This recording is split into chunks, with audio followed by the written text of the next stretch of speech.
Hey, Mike here. When you're investing in real estate, it's really hard to get started because there's so many options, so many different things that you can invest in.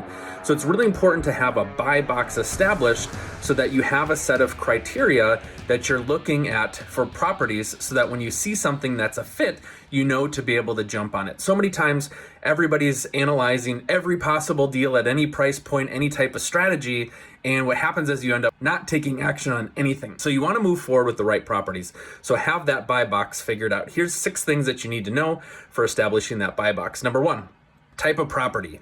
Is this going to be a single family home? Is this going to be a multi-family home? Is this going to be a mobile home park? Maybe a tiny house, something like that. You need to start looking at the specific properties that you want to invest in. And so have a search set up, keep your eyes on that certain type of property. Now, if it's multi-family, maybe a triplex comes along instead of a duplex, but it's important to think about what is that type of property going to be that I'm looking at.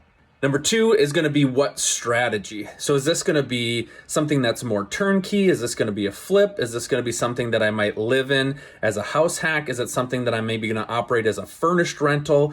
And so you want to identify kind of what's going to be the strategy here, because you're going to need to know how much money I'm going to put into it, what type of finishing I need to have to rent out, or whatever that's going to look like on the exit strategy. So you have to decide kind of what's going to be the strategy that you use when you find that type of property.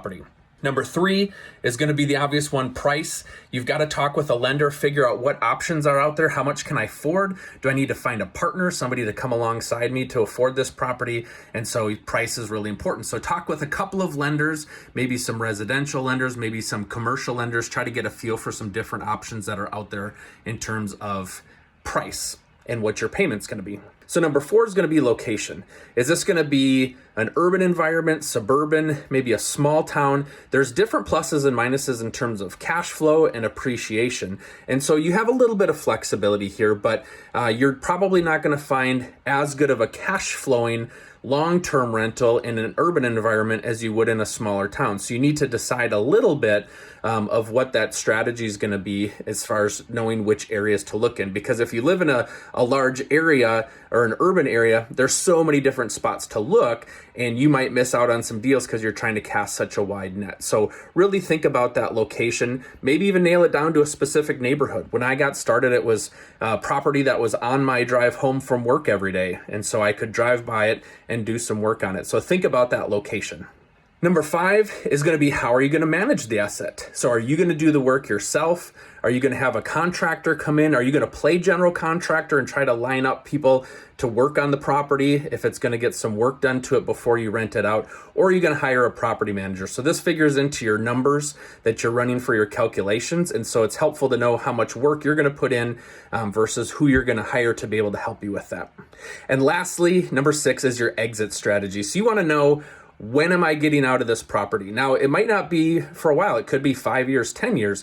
So if it's a flip, obviously it's a shorter timeline. This might be something where you do a cash out refi after 2 or 3 years. And so that might be your exit strategy, or kind of what is that sale price and what is the potential return that I'm going to make on that sale. So you might want to say, hey, if I'm going to fix this up, I'm going to buy it for this price, put in X number of dollars for repairs, and then sell it at this price down the road. So you want to be thinking about that exit strategy and maybe have 2 different ideas, because the market shifts, interest rates shift, and you've got to be flexible. So have a couple ideas in place of how you're going to exit that property. So once you hone in on these things, it's going to help you make better decisions.